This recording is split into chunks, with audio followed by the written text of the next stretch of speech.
hearing your testimony, and I yield back. Welcome. Thank you, Ms. Salazar. Ms. Ullman, you are now recognized for 5 minutes. Please proceed. Good morning, Chairman Mfume, Ranking Member Salazar, and members of the House Small Business Committee, Subcommittee on Contracting and Infrastructure. Thank you for the opportunity to speak with you today about the topic of category management. My name is Alba, and I am the founder and CEO of Citizens, a small government services firm based in Chantilly, Virginia. We employ nearly 200 professionals who support federal agencies in 27 states. I am an active member of the Women's Chamber of Commerce and serve on their Category Management Task Force. Citizens has been in business since 1999, and we have weathered many storms. Y2K, 9/11, Katrina, numerous government shutdowns, continuing resolutions, administration and policy changes, and the Budget Control Act of 2011. Okay, it's not me.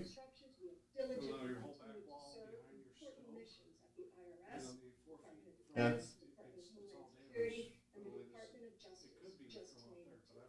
Okay. The purpose of my testimony today is to share my firsthand insights about the detrimental impact that category management is having on the small business supplier base. Category management has disproportionately stripped small, minority, and women-owned businesses from access to federal contracts.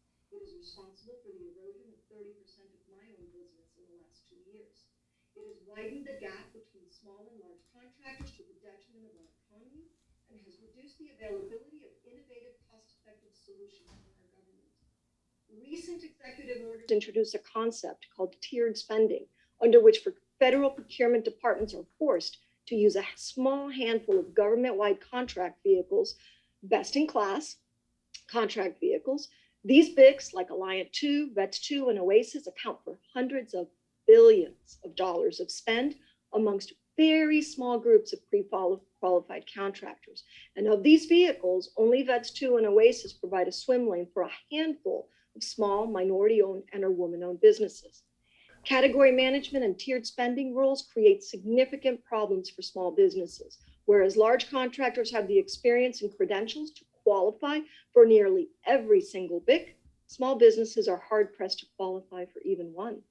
Competing for these big contracts requires a small business to have already spent hundreds of thousands of dollars on certifications, have tens of millions of dollars in prior contracts, and meet dozens of other requirements that only the largest businesses would ever have. Here's a sobering statistic. Only 0.0001% of small businesses, that is 1 in 100,000, have access to 100% of the BIC spending. And these quote unquote small businesses are not small by most industry standards. They sometimes have $100 million in revenue, have been around for decades, and have thousands of employees. Of the tens of thousands of small businesses who might want to pursue a big contract, only a few dozen will ever receive an award.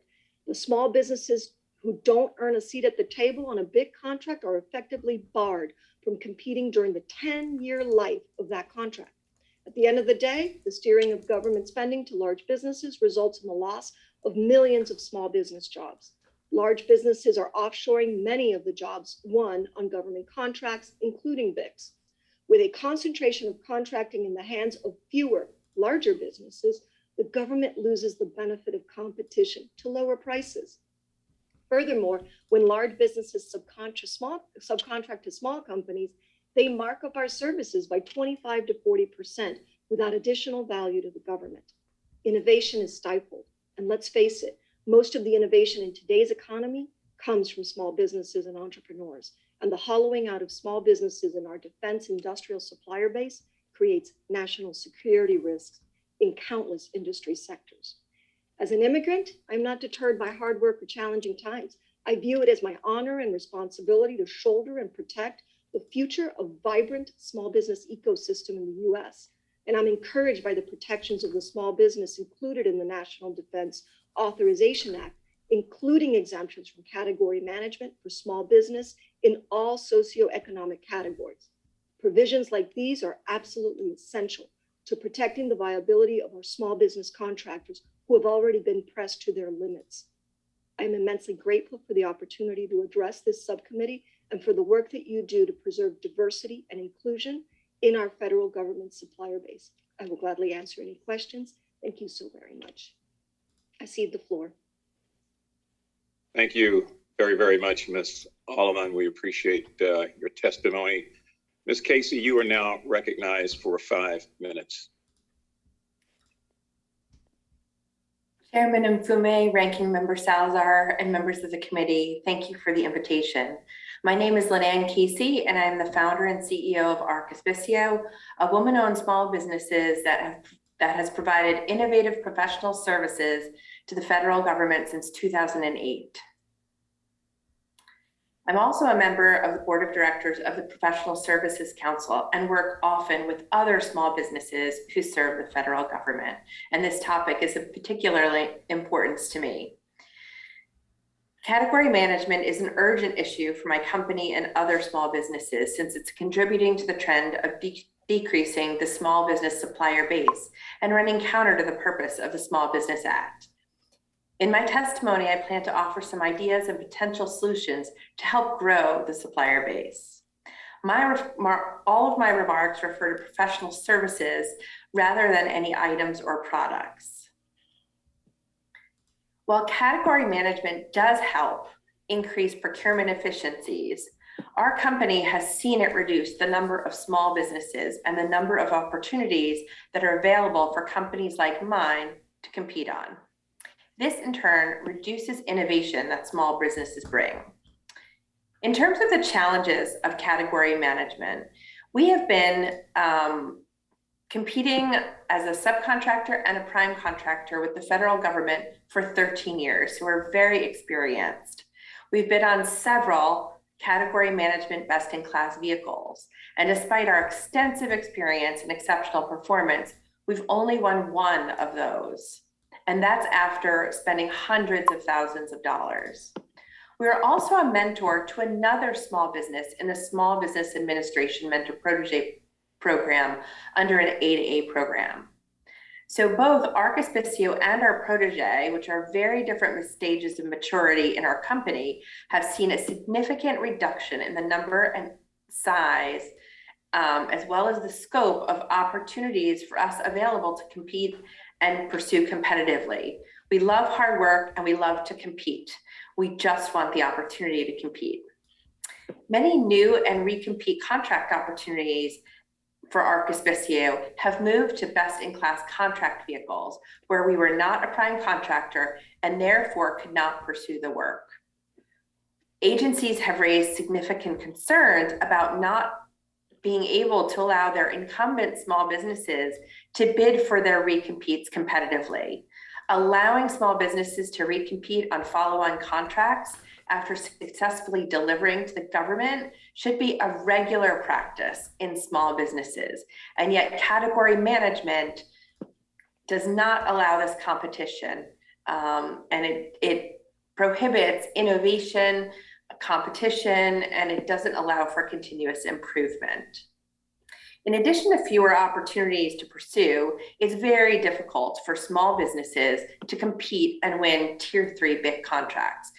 You have to have hundreds of thousands of dollars worth of certifications, and these big contracts often disproportionately favor small businesses who have extensive experience and certifications with the Department of Defense. And yet many other departments outside of DoD use these vehicles, but they can't get access to their current small business contractors. As a result, there are fewer small businesses, there's less competition, and while the revenue to small businesses may be increasing, it's to a much smaller base of small businesses. So ultimately, very small businesses are getting acquired or are just dropping out of the market, and we're dramatically reducing the small business supplier base. She's correct. There are 4 potential ideas that I suggest and provide additional information in my written testimony. I'd encourage the committee to explore looking at category management for spend under management and exempting small business goals from the spend under management to expand the opportunities for set-aside contracts. Legislation to increase simplified acquisition threshold from 250,000 to $1 million or more is another idea. Considering legislation or policy to allow the GSA multiple award schedules for professional services contracts to be a BIC is another solution. Thank you so much for the opportunity to testify today, and I welcome further questions on my testimony. Thank you to the committee. Thank you very much, Ms. Casey. We appreciate your testimony. Mr. Holt, you are now recognized for 5 minutes. Thank you. Chair Mfume, Ranking Member Salazar, and members of the subcommittee, thank you for the invitation to testify today. I'm Victor P. Holt, President and CEO of VTech Solutions Incorporated. As a minority veteran-owned HUBZone firm, we provide health, technology, and professional services. We most recently celebrated our 21st anniversary. Today, I testify as the Vice Chair of the HUBZone Contractors National Council. The council is a nonprofit trade association that provides information and support for companies and individuals interested in the HUBZone program. The HUBZone program provides economic assistance to historically underutilized business zones by awarding federal contracts to HUBZone companies that operate and employ workers who live in designated HUBZone tracts. We would like to thank the committee for its commitment and support of small government contracting businesses. We also thank you for highlighting the topic of category management. This is a topic that the council continues to be concerned about. Council Chair Shirley Bailey testified in 2018 before the committee on this topic. Today, we are here again facing the same bleak outlook as 2018. The cause for concern remains simple: small business access to government contracts. Small businesses are the engine that fuels the American economy. We bring growth, innovation, and employment opportunities. We embody the promise, hope, and future of our country. However, substantial challenges and barriers still exist. The council continues to believe that best-in-class contracts create enormous barriers for small businesses. As the government moves away from direct award contracts, business opportunities decrease for the small business community. The large buying contracts used in category management require substantial resources to bid and win task orders. These contract requirements are barriers and deterrents that keep small businesses from competing. This includes stringent past performance or other requirements that are impossible for a small business to meet. Subcontracting comes with its own challenges as well. This includes small margins and often alignment with a large or mid-sized prime based solely on cost. Big vehicles also have a crippling effect on small business competitive opportunities.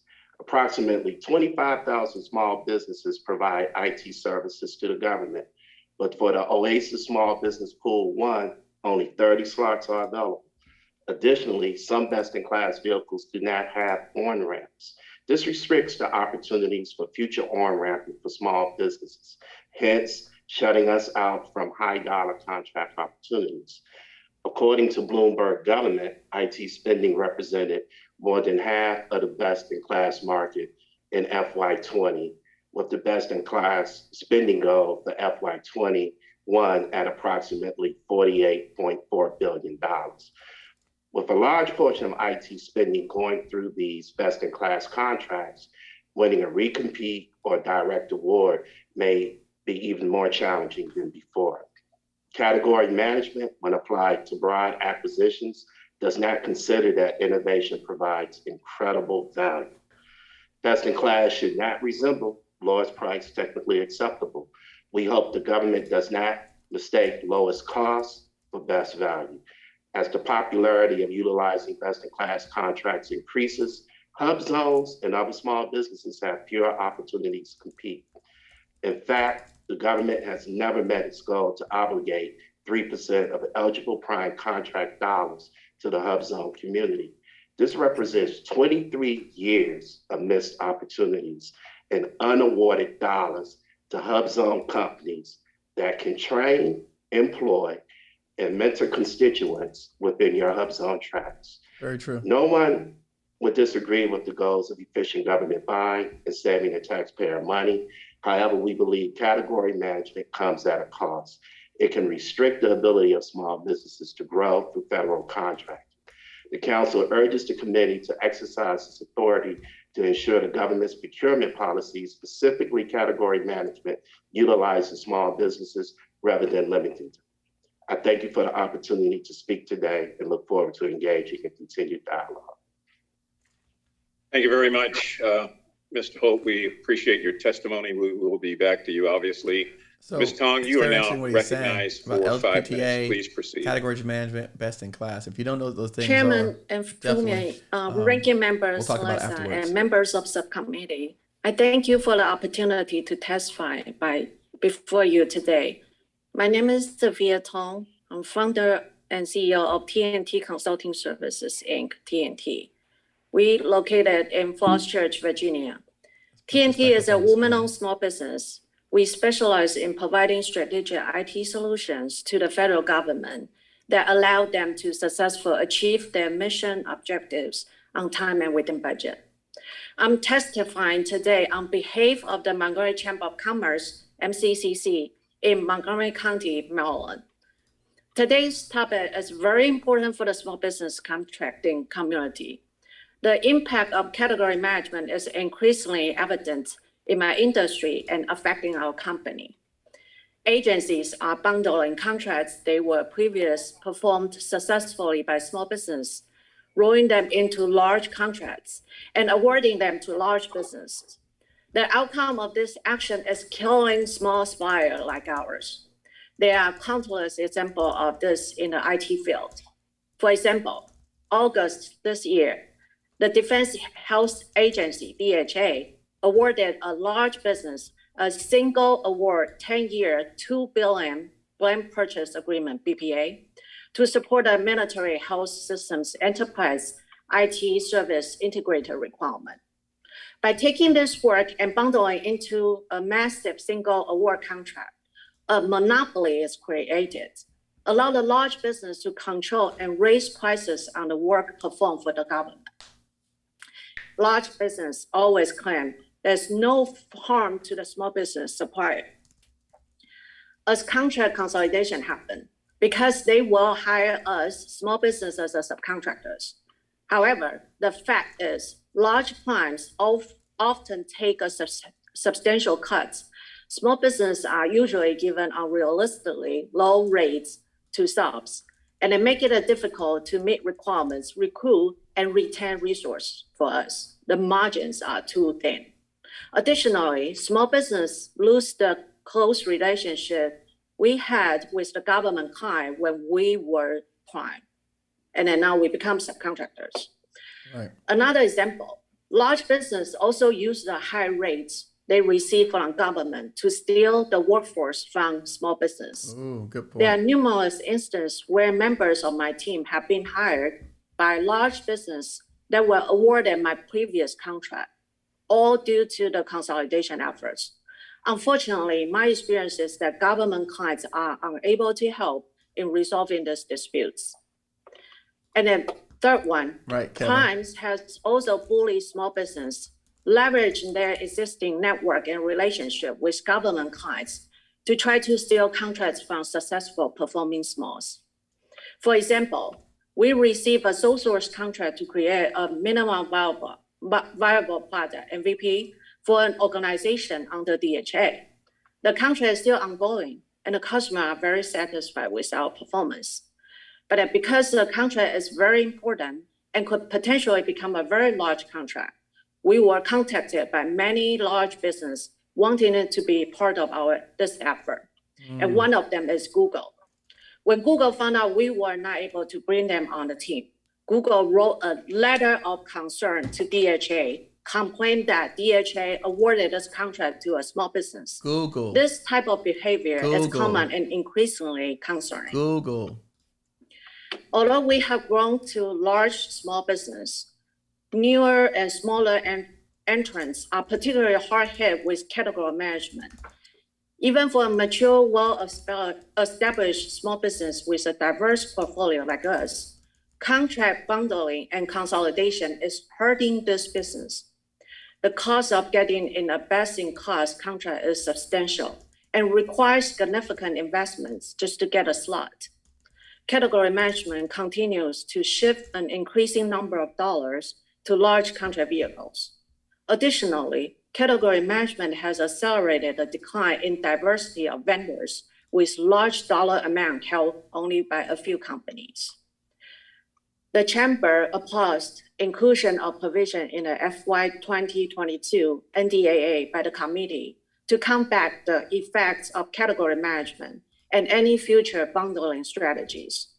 MCCC also understands additional factors are contributing to the supplier-based decline, in addition to category management, increasing transparency and accountability in subcontracting, as well as increasing R&D investment to maintain and growing the small business supplier base. In conclusion, small businesses are asking for equity, a fair chance to compete for contracts. We are asking for actions from this committee to change the trajectory of contract consolidation, which in our view creates opportunities for large businesses, but results in a fewer opportunity for small business like us. We need your help and appreciate the opportunity to bring these issues before you today. Thank you. Thank you very much, Ms. Tong. We're going to begin our questioning in just a minute. I want to again thank all of the witnesses. I know you have much more to say, and hopefully you'll get that opportunity as we go around the table, so to speak, and have members join in with questions. How many people feel okay I will that now Google is sending threatening letters to small businesses? Ms. How many people Alman, feel I'd like okay to with really that? just start with you. We all know that the ultimate goal of category management is to increase efficiencies and to decrease duplication and things that harm the process. And yet what we see, as we've all heard today, and which many of you have given in your testimonies, has been an adverse effect on small businesses. Now, I know some of you, and I want to come to you in just a moment, had some specific suggestions, but Ms. Alman, what do you think we can do to strike the right balance as the Congress with oversight between the goals of category management and ensuring that we still have a robust small business base? Thank you. I think that the actions already taken in the House version of the National Defense Authorization Act already address some of the important topics that we've been testifying on. For example, an amendment to the Small Business Action included in the NDAA states that all contracts awarded under the relevant sections of the Small Business Act will be classified as Tier 0. In essence, they will not be aligned to category management principles and not be required to be enforced under category management rules. And it further stipulates that these Tier 0 contracts shall not be included in metrics related to category management goals, and that federal agencies shall not reclassify Tier 0 contracts to Tier 1, 2, or 3 without approval from the SBA administrator. This is a really important step to preventing future small business awards from being rolled up into massive procurements for large businesses, as is currently being done with several of our own task orders at the IRS. And, you know, as a metrics person, as a person who lives for numbers, I can tell you that people will do what they're measured against. If you measure them against what percentages they do in each of these tiers, and Tier 0 is not an option for them, guess what? They're not going to use Tier 0. Okay. Ms. Casey, you were specific in your written testimony. You have 4 recommendations. Is it fair to assume that all of these recommendations that you listed are still very much needed and necessary? And if you would, could you kind of prioritize them and let the committee know what is the most important or the second most important as you see it?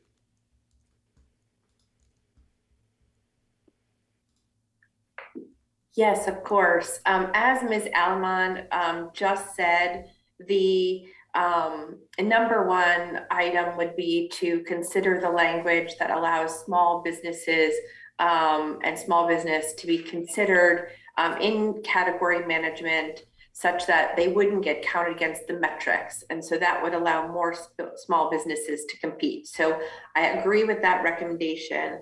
I also think considering and if that can't be done, considering that for professional services contracts, considering the GSA schedules, which are very successful for both new entrants and current small businesses to win prime contracts, should be considered because they are competitively awarded under GSA. And so they should be considered under category management. I would also strongly consider that you look at not only current SBA increases in small business size standards, but future increases that keep the small business supplier base very healthy are very important. Okay, I'm going to quickly go to you, Mr. Holt. You talked specifically about loss of competition, smaller margins. I think I also heard you say that someone from your firm or that you were associated with came before a similar hearing back in 2018, and that nothing has changed in many respects. Any specific ideas? You've heard both Ms. Aleman and Ms. Casey. What are your thoughts on what we can do and should do immediately to turn this around? I echo what they say as far as more language as it relates to the NDAA for inclusion. One of the biggest challenges that we face as small businesses, especially as it relates to category management, best-in-class type contracts, as a subcontractor, is playing with very, very razor-thin margins. And we're asked to do a lot with a little. And it's sort of like sometimes just going down the line to whatever company will sign up for that. So what we're looking at is how do we hold these primes that we work with more accountable, understanding their pricing structure that you see on the contract, on the procurement side, and being able to say this is fair and justify what they're doing with their small businesses, that small businesses will be able to perform. There will not be any false starts in onboarding a small business, a subcontractor, and getting underway and ensuring good service delivery to the federal government. Thank you very much, Mr. Holt. Ms. Tong, I don't have any time left, so I will try to hold off my comments and questions for our next round, but thank you very much for your patience. As I said, my time has expired, so the ranking member, Ms. Salazar of Florida, is now recognized for 5 minutes. Thank you, Mr. Chairman, and thank you to all the witnesses. I wanted to start with Mrs. Tong. You said two key words, that you were being bullied and that Google had written a letter to an agency, which I'm sorry that maybe I didn't write the name correctly, and I wanted you to expand on the bullying situation, who has been bullying you, and number two, if you could expand on that initiative taken by Google, and to what agency and what did the letter contain? Thank you, Mrs. Tong. Thank you for the opportunity to talk about this issue. So it was Google. It's the right name, Google, the giant. So this is a very important initiative taken by DHA for an organization called Joint Pathology Center. So DHA had conducted a sources sort before and then identified the solutions they want for this effort. And we were picked to be the integrator for this work. So Google called us and say, we have talked to the executive in DHA and they like our solution. So I told them, say, the solution was picked by DHA. All we have to do is to follow the instruction they want, put together the team to perform this work. So I told them, say, I would try to help them look for the future, but I just cannot take them to the team. So Google turned around and then sent a letter of concern to DHA complaining that why DHA award this contract to an AA company. I don't know the detail of the letter because it was directly go to the lawyer of DHA. It's a source of all I know is the customer asked us what we have disclosed to Google, which I didn't because we signed an NDA. This is a very So you signed an NDA, but nonetheless, Google had the information that it should have not had. They got the information from the sources, and also I think they know something from their connection and the network. They know something. In a DHA. They know. So they come to me. I just tell them I cannot tell you that anything. DHA is working for Google then. They didn't pick Google for this effort. They didn't pick that for the effort. So the sources is a way that DHA find out what could be possible solutions out there for them. And then based on their response, they will decide that what are the solutions they would like to use for this effort. So Google participated in the sources sought, but wasn't selected. Right. All right, and when you tell me bullying, besides this, what you just described, that's insane. Google's way of conducting itself against your interests, what other bullying incidents have you felt or have you experienced in the last while conducting your business as a small business owner? So I have another contract as an example. We create a software that was very successful at the regional level. I was able to convince the CIO to bring it to enterprise-wide, and they are very happy about it and would support this idea. But unfortunately, they were told by the contracting and one of the organizations that manage the money told them, say, no, we cannot create more contracts. And I cannot say it's a bullying, but I think they have connection with the large business.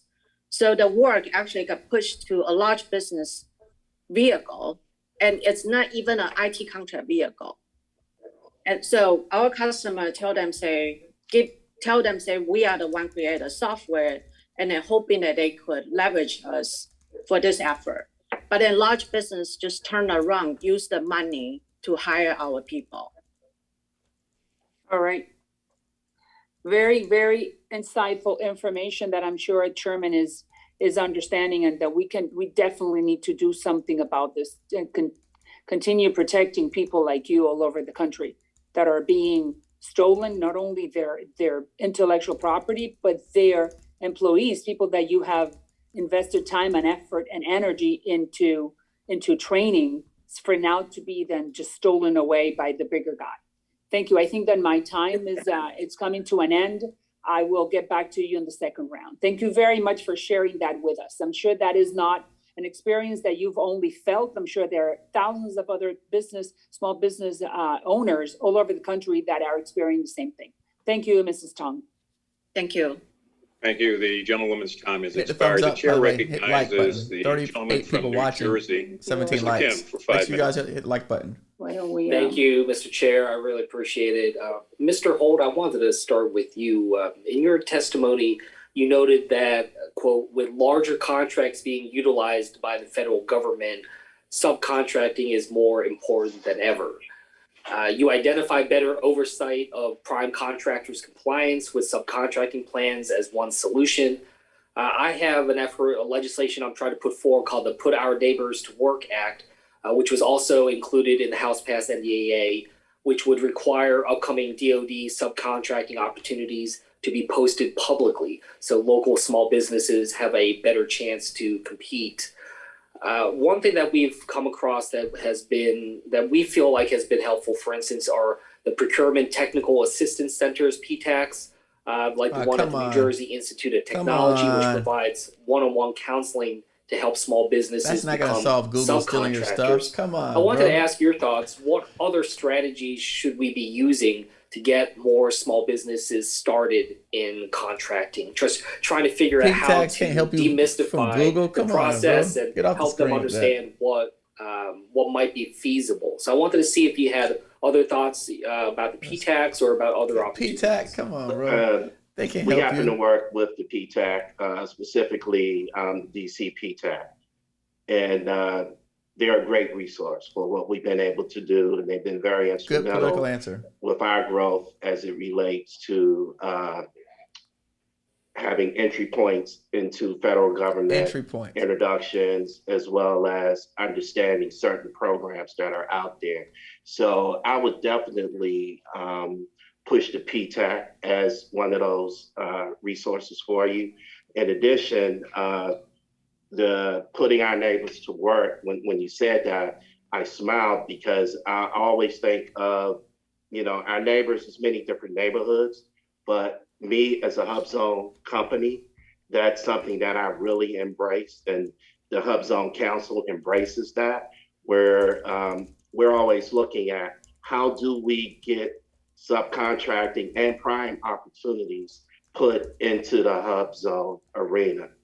HUBZone companies, and I say this probably more than anyone, knows how to find these individuals, these neighbors that you speak of, that we can identify, train, employ, coach, and mentor along their career journey, and get them into gainful employment.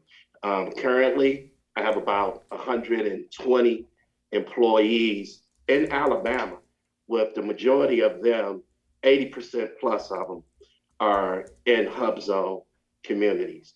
And so when I think about that, working with various local agencies, be it Department of Employment Services, working with PTACs, working with veteran organizations who they're always looking at how do we find our returning heroes and our warfighters employment. So those are some of the things that come to mind. I appreciate that, Mr. Holt. And I wanted to just open this up for anyone who might want to respond. But If another the issue PTACs that were the solution, we wouldn't have a 40% decline in small businesses. Often have fewer if they were the solution. resources than larger businesses in terms of navigating red tape and bureaucracy that comes with contracting with federal government. That often creates these barriers to entry for many qualified small businesses from the very start. So I wanted to ask if anyone of you had any thoughts about whether or not there were targeted reforms that could be made to administrative burdens that would allow accessibility for small businesses to enter the market, and whether or not you had any thoughts or some concrete thoughts here about what it is that we can do. So I'll just kind of open that up if anybody has any thoughts. Administrative burdens, Google. I'll speak up real quickly. The HUBZone program has never met its 3% goal requirement since inception, 23 years. Right. There's a lot that can be done there. So why is the PTAC not fixing that? I would offer to work with you on that. The HUBZone Council would offer to work with you Michelle on that. Burnett. I just dropped it in the chat. Any last thoughts here? Ms. Tong? Yeah, I would like to suggest, can we remove the J&A requirement for HUBZone, woman-owned, and SDVOSB sole source? Because right now, every time we try to do sole source for these three categories, the contracting officer refuses to do so because they have to write J&A, and it has to go through the lawyer, legal, to review, and it takes a long time. So even though we have the FAR saying that we are allowed to get sole source, but no one is doing that, or very few of them. Great, thank you. Mr. Chair, I'll yield back. Thank you very much. The gentleman yields back. The chair recognizes Mr. Stauber, the gentleman from Minnesota, for 5 minutes. Thank you very much, Mr. Chair, and thanks to all the witnesses. This is for anyone on the panel. What hurdles must small businesses, particularly new small businesses that are just starting out in the federal marketplace, have to overcome to successfully participate in government contracts under category management? This is for anybody on the panel.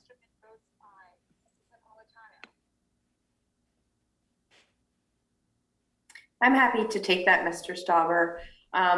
New entrants to, to be a small business entering the market and selling to the federal government today is almost impossible. So to actually even learn about all of the contract vehicles and the experience that you need to start applying for those contracts starts as a subcontractor. So you need to find out opportunities to subcontract.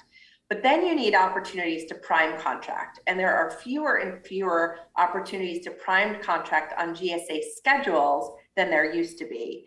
The GSA schedules used to provide a great opportunity to subcontract to get you ready to bid on things like a GWAC or a best in class vehicle. Right. And so more opportunities to have allowing more opportunities on the schedules so that small businesses can get the prime contract experience they need to then be a credible prime for the best in class vehicles. It's a critical pathway and very important. Thank you very much. Is there anybody else on the panel that would like to tackle that question or have comments on the question? So I have I got a So response. I just from my go ahead. okay. So from my experience, I found mental policy is very helpful for the new entrant. So they can form a joint venture with a larger company, and then through the large company, they can get sole source contract, or they can Mentor Protege is get great. subcontract I opportunity. just posted on there about Mentor to Protege. help them to get started. That's how I help my proteges. Thank you very much. And Ms. Aleman, do you want to respond? Yes, Aleman. So the thing that I'm looking for today is the opportunity to create opportunities for small emerging companies. So one of those is through mentorships. Historically, and we benefited from large businesses under the Department of Defense's Mentor Protege program, and SAIC at that time was our mentor. We learned so much. They helped us with our certifications, but the DoD Mentor Protege program funds those large businesses, provides dollars for them to have staff to help us. So they're incented to. That doesn't exist in the civilian space. So for those that are working civilian, there is no funding for that. So, and quite frankly, as a mentor to other small businesses in the Women's Chamber of Commerce, I find that our smalls, our larger smalls, like the ones represented here today, make better mentors to the smalls than the big companies because we get them. We're there every Saturday and Sunday writing that proposal. We can hit each other up on Teams. We're talking 24/7. We understand the world they're living in, and we're still facing some of those challenges. So we're closer to the fire, and we have a better shot at really helping them. So providing funding for mentors would be ideal. Give me Thank the you very funding. much. I'm Mr. mentoring. Chair, how much time do I That'd have? be perfect. I'm mentoring small Let's businesses see. every day. It looks like every you've week. got a minute and 1 second. We need to get the funding to people like myself. You know, I think that and others who are actually the doing cost this work. savings for our taxpayers, it's absolutely laudable. But it's clear that category management is and has a punishing effect on some of our small businesses. And so I would ask any of the panelists real quick, what suggestions do you have to make our federal marketplace more accessible for small business participation? And just give me 1 or 2 quick examples. Go to YouTube, go to places where people are, go to social media, go to places where new start companies I are. would suggest mandating that all of the agencies use a forecast system to project out what their requirements are. Forecast, so excellent. Small businesses can pursue both subcontracting and prime opportunities. Yep. And that is not consistent across agencies. They are using old Sophia? formats to get advertised to small businesses. They're using old vehicles, old means. They're still talking about putting out press releases when we've got So I would suggest major platforms to to stop get this information. counting like the quota of the sole source and the tier, and then set aside for small business toward the tier 0 for the category management, and then increase more sole source, more small business set aside. How are the people going to learn how to do sole source? Ms. Aleman, real quick. Yes, so for BICs like Alliant 2 that got canceled for the small businesses, they only offered 80 seats at the table for the 400 small business bidders. Percentage-wise, the 50 largest that got it out of the 80 that bid doesn't make any sense. And why GSA stuck to their ground on 80 when they had the opportunity through the federal Right. procurement process and the protest process to increase the ceiling to 120, Right. and they refused. They just canceled it, and they essentially locked out small businesses from that big vehicle forever because they've canceled the procurement. It's only open for the largest. Well, thank you very much. Back to you, Mr. Chair. Thank you. Thank you. The gentleman from Minnesota yields back. The chair recognizes the gentleman from Pennsylvania, Mr. Meuser, for 5 minutes.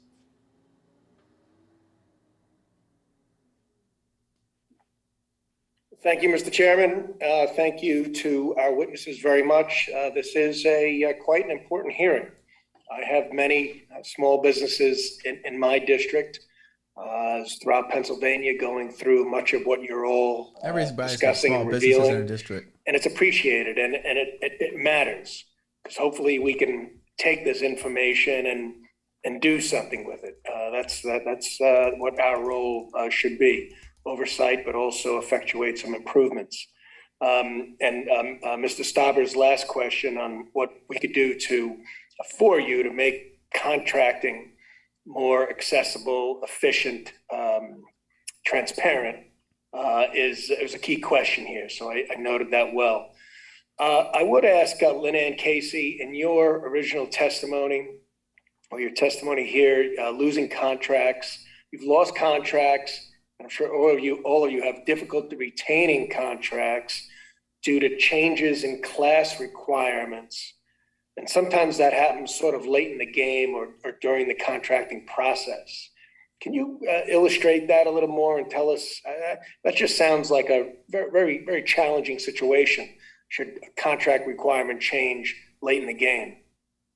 Oh, it's terrible. Yes. It happened to me. Often we find out we would like to recompete on a contract. We want to do that fairly. We're not asking to be re-awarded a contract without a competition, but we are finding out later and later that our agencies are at the very end moving our recompetes to these best-in-class vehicles without even clearly communicating that to us. So we don't know where those opportunities are going sometimes, and we have to scramble at the last minute to become a subcontractor to someone who's on those vehicles.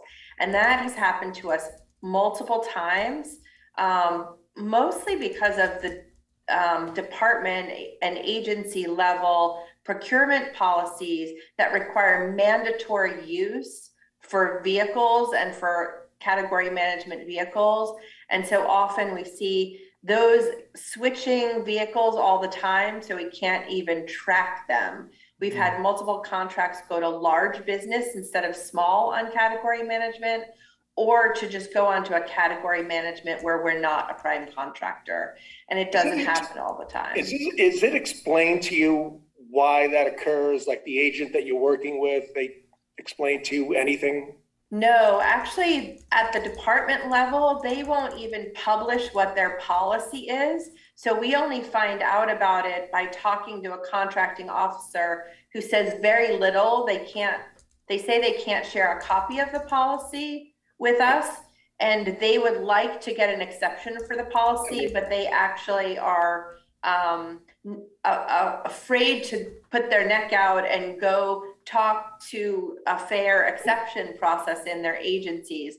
And they really don't have the information to explain it. They just have to blindly follow the policy from their agency. Mr. Halt, does this seem like a fair process to you? No, it's not. And it's a process that I've been affected by. We had a best-in-class vehicle, be it STARS 2, where we were doing cybersecurity work with the Navy. And there was a contract that we enjoyed for almost 8 years. When the option period was coming up, they took it down to the wire. They didn't put it on the street. There was no recompete. And that week, we were informed that the small business work was no longer needed. And I saw 75% of my team absorbed in a prime who was already doing work with that program office, and they just took them on. So this is something that has affected us personally.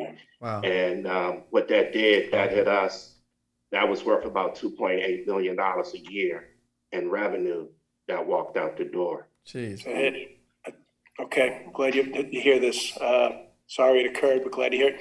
I want to change subjects a little bit and ask about vaccine guidance for federal contractors, both from those who provide product and service.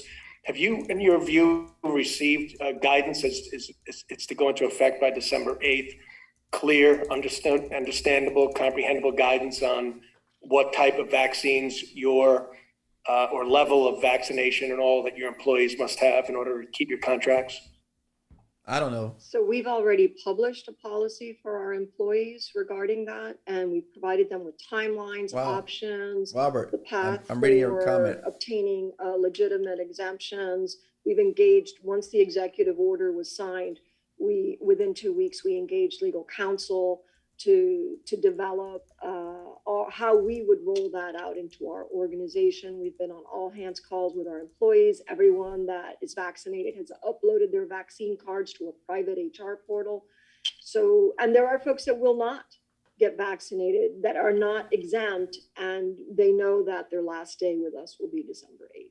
It's Okay, and I yield back, Mr. Chairman. I will say, though, that I do hear from many small businesses that have federal contracts that they do not understand clearly the vaccine requirements, which they want to abide by. Yep. But they don't have their I don't have any guidance on that precise for our people. requirements. I yield back. Thank you. Thank you very much. The gentleman from Pennsylvania yields back. Chair recognizes the gentleman from Wisconsin, Mr. Fitzgerald, for 5 minutes. Thank you, Mr. Chairman. As somebody that was a former small business owner and a veteran, a lot of the questions today kind of nibble on the edges of what is the big frustration. And it's the same today as I think it's been for many years, and that is having the technical assistance available to navigate the federal system. And I know personally, and I think if you talk to specifically a couple of industries, for the most part, the sector like manufacturing, or certainly I was very familiar with the printing industry.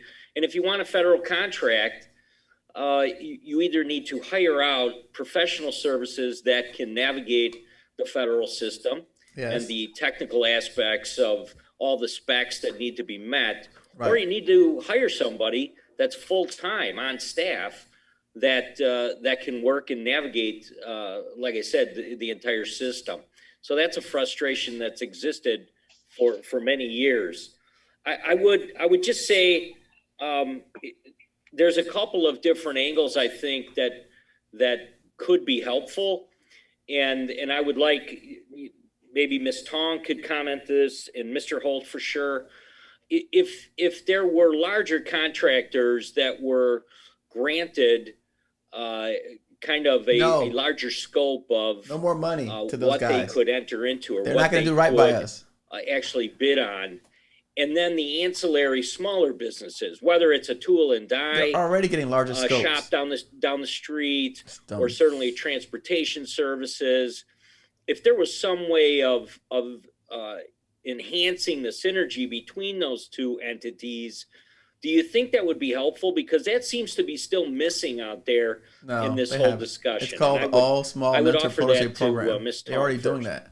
That's what someone said earlier. Thank you. So I think the challenge for us to working with large businesses actually the path through they take when they give it to us makes it difficult for us. They don't want to work with us. Yes, they constantly engage small business, but they just didn't give us the good rate or for us to be able to have make money, margin, be successful, be profitable, to work efficient. Right, be a business and owner. Like us, TNT, we actually have 15 contract vehicles. We are able to bid, and we see all the opportunities. Right.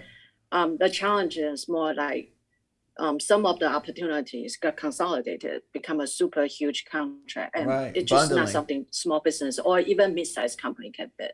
Absolutely. That's the main issue. So that's not an answer. Mr. Holt, do you have any comment on that? Yes, sir. We've actually have played on both sides of the field. Right now, we are working with a large, coming up on a year, has been a very enjoyable opportunity. I gotta go big. My man's on the they screen. have given us custodial responsibility for the services that we deliver, and with the appropriate rates. And that's an anomaly. That's usually not the norm. And what the norm is that depending on the health and the needs of the prime, a lot of times when the task order comes up for renewal or recompete, they're going to ask you to lower your rate. They're going to ask you, how do you lower your rate? And we've had it happen in mid-contract before, where I call it the bullying effect. They buy us down. They buy down the contract. Prime will come and say, hey, is it any room? We need you to go down by X%. They buy down the contracts. We've held our ground on some, and we've had opportunities where we just had to walk away because we couldn't do the business. So, if there was a way to have more compliance as it relates to the prime and how the government looked into how they treated their subcontractors, I think it would go a long way as it relates to compliance and oversight and ensuring proper revenue share as far as the pricing that is being pushed down to us. Very good. Thank you. And in the limited John, that's amount what of he time just that I said. have left, Same thing, John. I just wanted to touch on something that Congressman Meuser brought up earlier, and that is, Mr. Chairman, I think there's kind of a storm brewing out there on the vaccination. There are so many different tentacles that are kind of reaching into the smaller businesses Fitzgerald, don't blame that vaccination. do work or are associated with specific types of sectors. So you got nothing to do with vaccination. Whether they utilize the U.S. mail or they may have obviously DOD ties. And what was presented, I think, by the Biden administration as something that was only going to affect corporations with 100 employees or more, we're starting to hear, I am back in the district, that this is reaching down much further than that. And I would hope that this committee would use its voice to make sure we reach out to the administration and make them aware of that, because like I said, I think it's a storm that's brewing that could become a big problem down the road. They have not ever met the HUBZone goals since the program has started. They've never met the goals. Vaccination has nothing to do with it. And I will share them with the larger committee on small business that might want to pursue that going forward. We are going to pursue a second round of questioning, and I will recognize myself for 5 minutes. Can any of you or all of you talk to the fact about whether or not you were not allowed to recompete at some point in time on a contract, and what was that like, and how did you make out? Anyone? I can speak to that, Mr. Mfume. Over the past 3 years, we have not been allowed to 3 years. No vaccines. We had 3 years ago. At least 7 different contracts. Nothing to do with vaccinations. Stop probably saying that. Well over $15 million of work, where we were getting exceptional ratings from the government on our performance. So it's really significantly affecting us. It's been many contracts.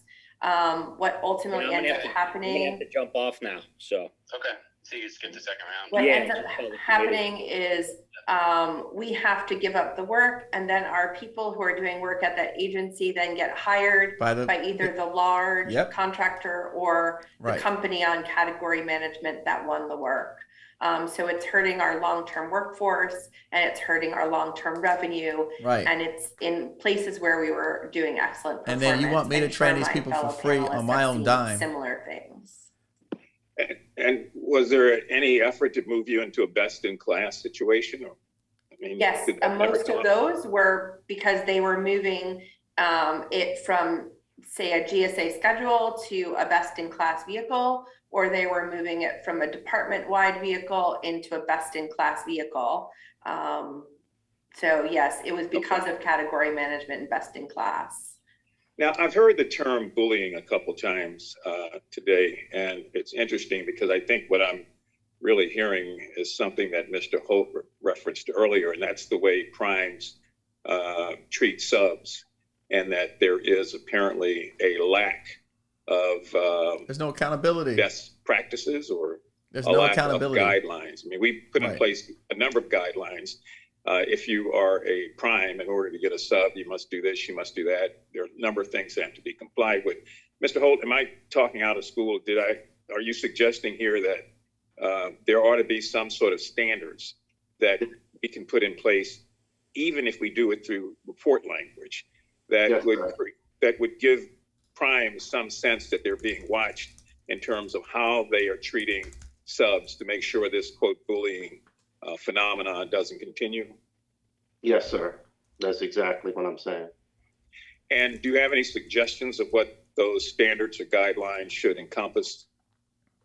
I think it should be part of their service level deliveries, being transparent with the government, as well as being transparent with the subs that are supporting the primes, understanding what the expected revenue share is upfront, where a lot of times primes, they'll say, hey, we want you on this particular opportunity. Give us your pricing, give us this, give us that. And when you go to talk about work share, they don't want to have that conversation. That's taboo. And what usually can come out of that is that they start using us as staff augmentation as opposed to solutionists, where we can really come in and provide something that is of value, if you will, that we can create more effectiveness, more efficiency. And the on the other side of the coin is for the primes to partner with us as opposed to just push work down to us that they may not want to do, and that the margin may not be big enough Right. for them to put their own employees in. Okay, my time is short. Ms. Tong, you'd mentioned also your not so pleasant experience with Google, and you heard Mr. Holt. Any suggestions good you may experience with have Google. also to kind of prevent that from occurring in the future? Yes, so I think right now, government only look at the percentage they sub out to the sub or small business, but they never look at like what's the financial numbers in terms of like how much pass-through they take from the rate and then pass down to small business. Smart. Or do they even offer to pass down their escalation to the subs? Because we are asking, we cannot escalate our rate over the year. But you know that people's salary is gonna increase over the year. So things like that, if government can look at more metrics, numbers, like, or even use cost plus, look at like what's the actual cost.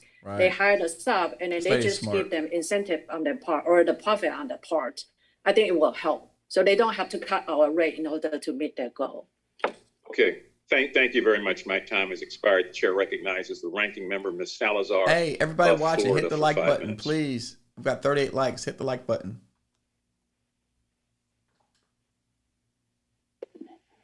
Thank you, Mr. Chairman. And this goes for any of the witnesses and any of the speakers. I would like to hear your experiences. I have heard from some of you this term of buying your staff and intellectual property for pennies on the dollar. I know that Mrs. Tong spoke about it, but I would like to hear Mrs. Aleman or Mrs. Casey, if there are any examples that you want to share with us, specifically when another bigger contractor stole from you precious employees after you had trained them and invested money, time, and energy in keeping them. So Mrs. Aleman or Mrs. Casey or Mrs. Tong, let's start with you, Mrs. Aleman. I'm not sure if you want to share with us or if you have examples where that we can illustrate this practice happening right now. Please do so. So Yeah, this is a very recent example at the IRS. We have developed an award-winning solution for DevSecOps, CI/CD pipeline, onboarding, saving the IRS 27 to 30,000 hours a year for the automation we've done. And we've accelerated that with a patent pending unique solution that we've actually patented, won a national and international award for. They gave us, it was so critical to their filing season that they issued us under the women-owned procurement preference, they issued us a sole source contract last year to continue our work because our large agency-wide vehicle got shut down by a BIC. And that was full and open, and it got shut down by the BICs. So they issued us this wonderful 2-year contract, sole source, base, and option. Come September, at the end of our base year, we still had an option year. They didn't need to re-procure. Instead of exercising our option year, which they need the support we provide, they bundled a series of large contracts into something like $120, $200 million contract. So they bundled it, and they said, no, everything goes under that now. So you got to go talk to them. So we did. We went to the Prime Maximus, who said, oh, no, we don't have space for you on our team. This is after award, knowing that our work would be shut down. Then they batted us over. This is the bullying part, but it's almost like collusion. They batted us over to their key subcontractor, which we all know Deloitte is not a small. So Maximus and Deloitte, both of them telling each other in the background, no, don't hire them. Meanwhile, calling every single one of our employees on that contract. And now the government is calling our employees, the government, the federal employees are calling our employees saying, go, please go. We can't shut down your work. We need it. We've been off the contract for 3 weeks and the pipeline has been shut down. So I'm looking forward to January when filing season kicks off, and they are not able to launch this because my employees refused to go. I love your employees. They're sitting on my bench now, which is totally fine because that's on me. That's the kind of decisions we small business owners make. I love it. We choose where our money goes. We choose to invest our profits in our I wish I could put like a gangster hat on her. Shut down during COVID, during contract transitions. They don't go because of that. So that's not only. She needs that turnover chain from the University of Miami football team. Give her that turnover chain on her neck. Absolutely. This can happen. And I thank you very much for sharing this testimony. Chairman, you've been listening to this. We got to stop this somehow. That's what we're here for. The government cannot be stealing away from the private sector. So thank you, Mrs. Aleman. I think I have a couple of more minutes. And Mrs. Casey, would you like to share some of your experiences with us? I too have had similar experiences where large businesses have signed subcontracts with us and have given us a work share. Say 30% of the work is supposed to be performed by Aspicio. And if we're lucky, we'll get 5 to 10% of that revenue, and nobody holds the prime accountable. And there's no way, they have a lot of lawyers, and there's no way we can kind of argue with them about standing forward with their teaming agreements. But they use our teaming agreements to actually win the contracts in the first place. So they say, we're going to team with Aspicio, they're going to do all this work. And then afterwards, they don't do that. And I too have had similar experiences where a large prime contractor has literally taken one of my employees, given that employee to one of the other small businesses on the contract.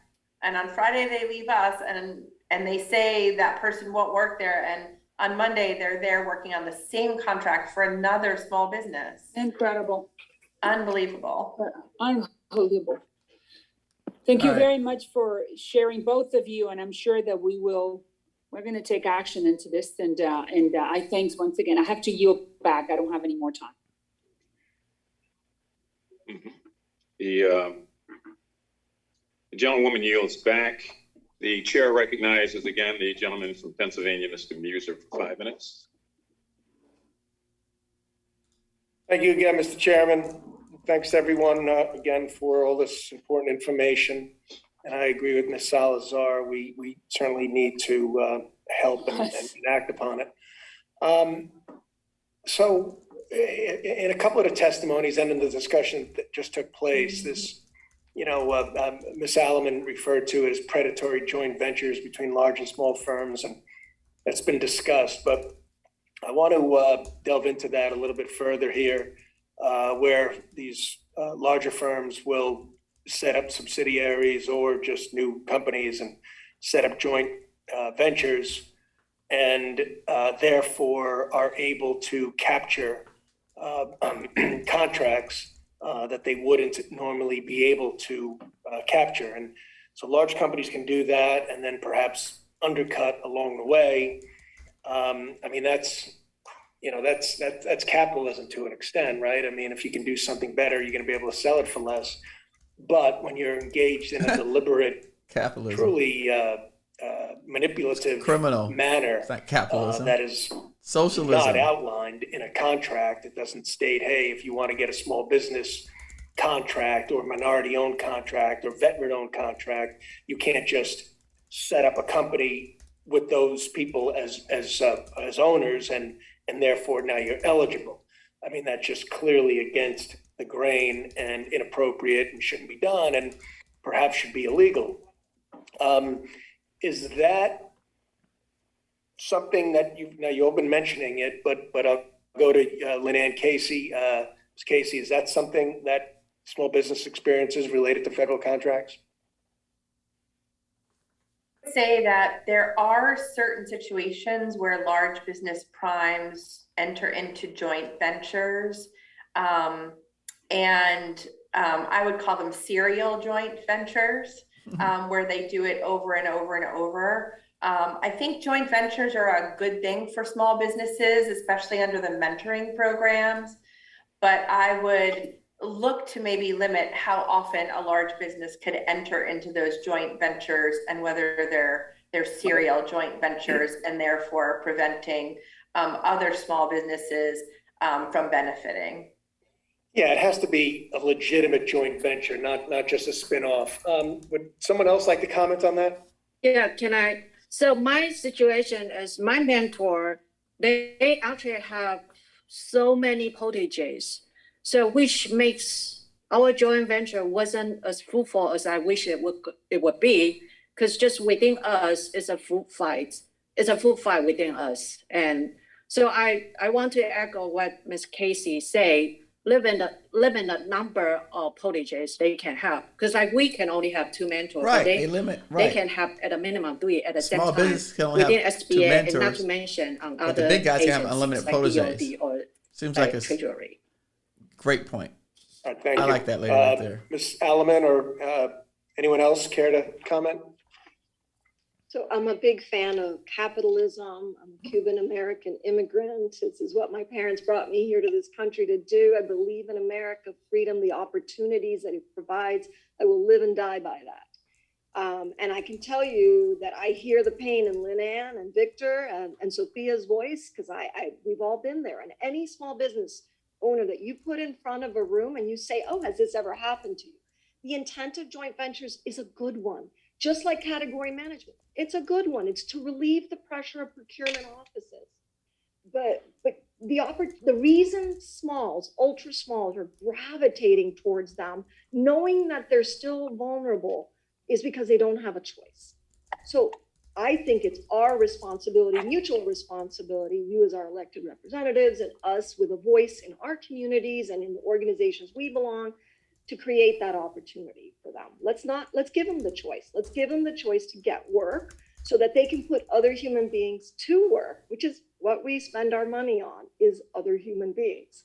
So I just say create more opportunity. Don't shut down capitalism. That's not what this is about. I promise you, all the small business owners I deal with and these on this call, we're not looking for handouts. No. We're looking for fair competition. That's all. Perfectly well said. Mr. Halt, last word. You have about 25 seconds. I agree with everything that's been said. I think joint ventures is a good thing when done correctly. A lot of times we see that it can become predatory, where companies come together to capitalize and create an unfair marketplace. So as long as it's done correctly, I 100% support it. Agreed. All right. Thank you, Mr. Chairman. I yield back. And thanks again to all of our witnesses. Gentleman yields back. Gentleman's time has expired. All time has expired. And on behalf of the ranking member, I want to thank all of our witnesses for being here today. Your testimony showcased the obstacles and many of the frustrations that category management has created for small businesses like yours across the country. And the longer we allow these issues to persist for small firms, they will be pushed out of the federal supplier base.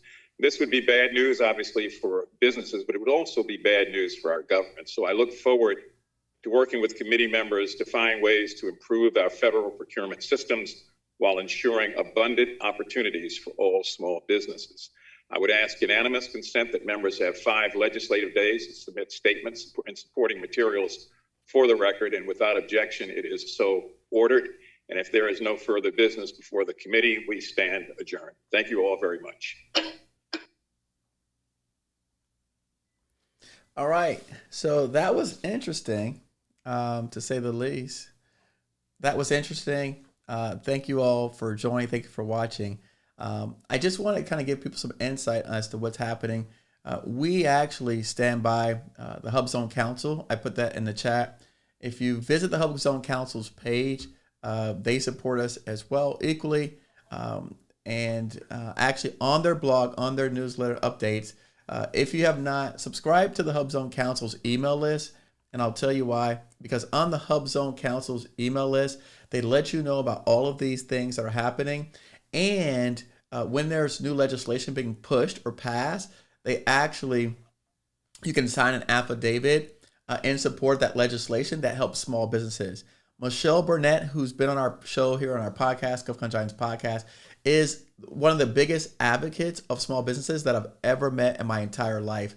And so her organization, the HUBZone Council, you don't have to join them, but you can sign up on their email list. And that way you get the information when it's time to actually submit and sign. Like, for example, this one that went out to, last week, I signed and I put in some of my live sessions for people to share. So definitely look into the HUBZone Council. In fact, I'm going to pull it up on the screen. Give me a second here. Let me pull it up. I just got to change over windows. All right. And so here you'll see the HUBZone Council and what they do.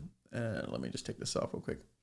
This is the HUBZone Council, but let me make them smaller so you can see the full page. That's Michelle on the left-hand side with those red shoes on. But their organization, I can tell you, the gentleman that spoke today, one of the gentlemen was from the HUBZone Council.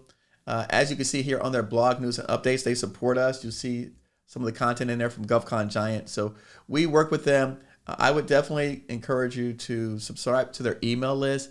And then that way you can get notified when there's upcoming hearings and summits and things like that. So I thought I would share that with folks because we got to do something. We have to do something. We can't sit back and let this happen. And we got to bond together. Like Kevin Williams said, we have to work together. You got to work on your business, not inside your business. So that way you can focus on these issues that are affecting all of us.